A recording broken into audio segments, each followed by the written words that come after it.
Hi, Lisa here. Haven't been able to make a video for a couple of months now. We were out of funds.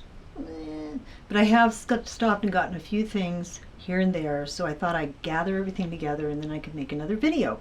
So I have a few things to show, mainly costume jewelry. I just bought a lot of costume jewelry on, that is a lot, meaning a group of costume jewelry on eBay the other day, and I had just sold some stuff on eBay to raise money for us, and I got about $500 selling a lot of my stuff that I'd gotten over the last 6 or 7 months in thrift stores.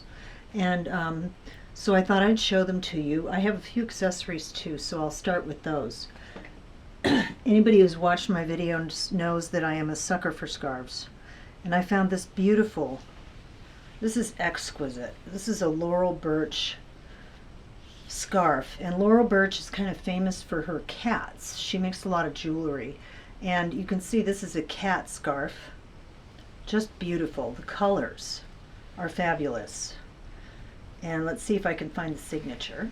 Well, I paid $1 for this in my little volunteer store that I go to here in town. Let's see.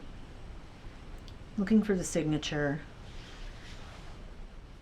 and not finding it. Okay, but it's on here somewhere because I did find it when I bought it. Anyway, this is my Laurel Birch. And then I also got this scarf, which is just beautiful. This is vintage silk, and it's got pictures of musical instruments all over it. Yeah, I've got the right side out. And there's a little guitar and a lute and some flutes, and it's very pretty.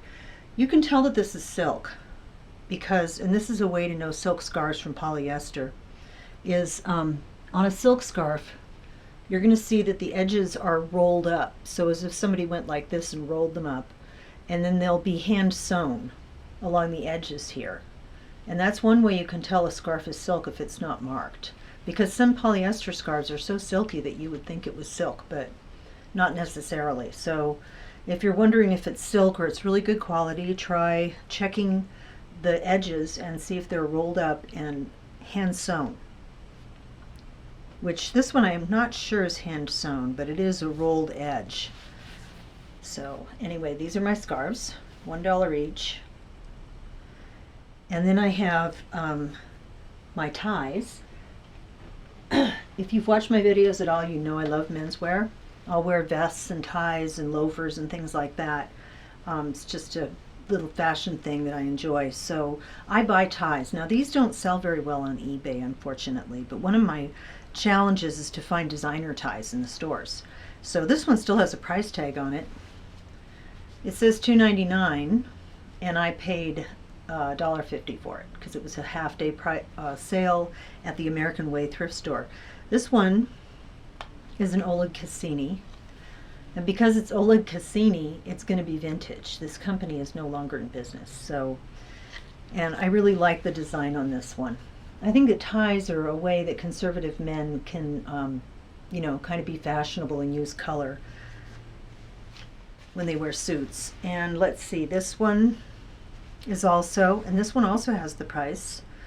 I think I got, no, this wasn't half price. This was $2.60, and it is signed Oleg Cassini. Hard to tell if this one is silk. And I really liked this brown design because I wear a lot of brown and black, gray. I like neutral colors, and then I like to add color to them by wearing a scarf or colored jewelry, and so this will go with a lot of my outfits. And I'll just show you these other ones really quickly. There's not a lot of call for ties these days. People don't really wear them very much, except maybe businessmen. Here's a Giorgio Armani. Very nice design. And here is another Giorgio Armani. There we go, this is the Armani collection. And then I have also a Christian Dior. This one was a gift from a friend. The other two that I'm holding cost 50 cents each. So anyway, that's a Christian Dior. And last thing is the shoes. I got a pair of Amalfi shoes, and I had looked these up. These are fine Italian shoes. They're leather. This has rubber soles on here. It's a flat shoe. Has a really nice design. This is kind of a velveteen suede, and it is made by a company called Amalfi. And these shoes advertise new for between $200 and $300 online, because I went to the Amalfi site and at Nordstrom's and found out what these shoes are worth. These might sell on eBay for $10 maybe. You can't get anywhere near what they were worth new. This is a pair of Salvatore Ferragamo. I like this designer. Once again, leather soles. These soles are a mess. I'm going to clean them up. But it says made in Italy right on there. And it has the little logo right here too. So these are not in the greatest condition. I'm going to clean them up before I think about selling them. All these shoes I'm showing you I have to sell because they're not my size. They're too small. I bought them because they were designer.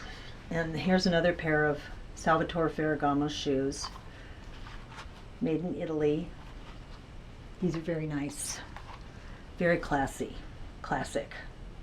These will be in style forever. You can see these say $8.99. I paid $4.50 for them. These were $4.99, so I paid $2.50 for these Amalfi shoes. And I don't remember the price on these. I got these in a little volunteer thrift store. Anyway, the jewelry, here it is. One of the things that I like to collect the best, my favorites, are these flower pins from the 1930s. Here's one of them. I just got this in a lot. These came from collections that I bought on eBay. And they're enameled flowers with rhinestones. For some reason, I just love these pins. And there are other people who collect them. So sometimes they can be very, very expensive. Here's another one I just got in the lot. Gigantic. It's a enamel pin with rhinestones, and this one has pearls. And just for comparison, I'll show you a couple of mine that I've had for a long time. Here's another one. This isn't a recent purchase, but I love how they're three-dimensional like this. The metal on the back is a metal called pot metal. And back in the 30s, they would gather together all this leftover metal from making jewelry or other items, and they would just mix it together, and they would call it pot metal. You can tell pot metal because it's generally a flat, it's like a, here we go, this is pot metal.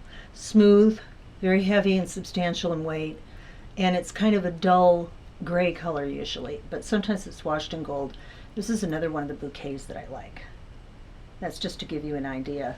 This one is these are not recent purchases, they're just part of my collection. This one is a Marcel Boucher design. It's not signed though. And all of these are made out of pot metal. I got this one in the lot that I just bought. So I actually got 3 of these wonderful pins in, it was actually 2 lots that I bought at the same time. So, okay. I also got these little figurals. This is a recent purchase that I actually got from Shop Goodwill that I hadn't put on a video before. Excuse me. I like this. This is an ostrich. Isn't that cute? And once again on the back is pot metal. And these I got in the lots. Here's a little bird, probably from the 40s, judging by the style of the bird. Sort of a cheerful looking bird. And this one is a flamingo. And again on the back you can see this is a little bit pitted, but it's pot metal. These are all very heavy and they're also very large.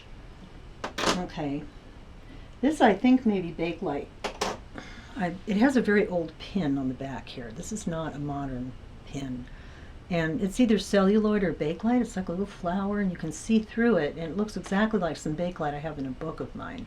But I don't really know how to test. People say to rub it and then smell it. You can smell, I don't know what, but I don't collect Bakelite, so I don't have very much. But, you know, maybe one of these days I'll try one of the tests and see if that's actually Bakelite. These are also purchases that I made somewhat recently. These are little pins that have names on them, and they're like hand twisted. And these are from the 40s. This one says Betty. I have that forward, Betty. And this one says Elizabeth. I like wearing this one that says Betty because that's a nickname for a cute girl. But anyway, okay. And let's see. These are the Victorian, these are the Nouveau pieces that I got in the lots. This one is a, I'm trying to remember what it's called, but it's basically kind of punched out in brass. And it's kind of a strange design, not sure what it's supposed to be. And here's another one. This is an Art Nouveau, or possibly Victorian pin. I love old stuff like this. You know, I imagine some woman in 1912 wearing this with her fashions from 1912. This one is definitely Nouveau. It's very, very tiny. It's got one of the Art Nouveau faces with the flowing hair coming out. Whoop. I really don't know if you can see this on camera, but I'm going to hold it up anyway. Very tiny and delicate. And it has also this old clasp. This is one thing that told me that it was probably actually Art Nouveau and not just a reproduction, is this old barrel clasp, and also the design on the chain is not one that you see on modern chains. Okay, just a quick few things. These are Victorian, definitely. Tiny, not very impressive. They have C-clasps in the back. One way you can tell really old jewelry, like Victorian jewelry, 19th century jewelry, is that on the back, see, these are tiny, not very impressive. On the back, you'll see a little clasp that is bent over like a C. It has it doesn't have that little latch that you use to lock it. Another way you can tell is that sometimes the pin, like on this one right here, will actually be visible coming out of the side or the bottom. This is twisted in the back, but the pin extends beyond the actual brooch. So that's another way you can tell really old, probably Victorian jewelry. Then here's my Art Deco. Here's a little unimpressive pin, but these were nice. They had all the stones in them. I'm going to clean these with some alcohol on Q-tips, very, very slightly damp Q-tip, and you use it to just clean the old rhinestones. This one had all the rhinestones in it. For the price I paid, I was amazed at what good condition some of these were in, because this is what you call a repair lot. You go on eBay, you look up Art Deco repair lot or jewelry repair lot, and you can get pieces that have a few things wrong with them, maybe one rhinestone missing, and I like to fix this stuff. Then I can wear it or sell it. Here we go. Here's another one. This is an Art Deco design. Maybe a little earlier than Art Deco. Art Deco is from the 20s and 30s. This is my favorite. This is awesome right here. Look at that. Isn't that gorgeous? Just beautiful. It has all the stones in it, and it's very sparkly and pretty. A lot of times with Art Deco, they have what's called pave. They glue these little stones in here, and over time they turn brown and black. It's called a dead stone. So, but this one has all the stones. It's very sparkly. You put it on your neckline, you put it on a pocket and clip it on. Those of you who might not know about costume jewelry or old jewelry, this is a dress clip. You just clip it on your dress or your collar. Okay. Let's see. I think that's it except for this one. I got this and I didn't see anything on it, and I thought, oh, it might be old. It's got little flowers etched on the back. This has a little series. There's a horseshoe with a stone, a flower, and then a crown with a stone. It's nice and heavy, very well made. And I was looking at it, trying to figure out maybe how old this was, and thinking, oh, it might be really old. And then I spotted a little signature. Probably way too small to see, but if you see little scratchy little marks, signatures on jewelry are so tiny. You have to get a magnifying glass a lot of times to read them, or a loop. And this one says Florenza, so this is actually kind of a collectible costume piece. It's not in perfect condition. It's missing a stone right here, but it's probably from the 50s or 60s, and they made a lot of pieces that looked like old jewelry, kind of Victorian vintage style stuff, very elaborate, a lot of elaborate work on it. So this one's not really that old, but I thought it was very pretty. It's very heavy. It looks nice on. And I think that's about, oh, one more thing. This right here, I couldn't figure out what it was. Looked at it, and I was like, what is this thing? Anyway, I have a book called Old Jewelry, and I was looking through it trying to find pictures that looked like some of the other stuff I had so I could try to date the pieces. And I found a picture of this exact item, and it was a pencil. And this is from like the 1860s or something. And I thought, oh my God, how cool is that? So this is a lot older. Anyway, that's my stuff that I bought recently. And thanks for watching my video, and I'll see you next time I have a haul. Bye-bye.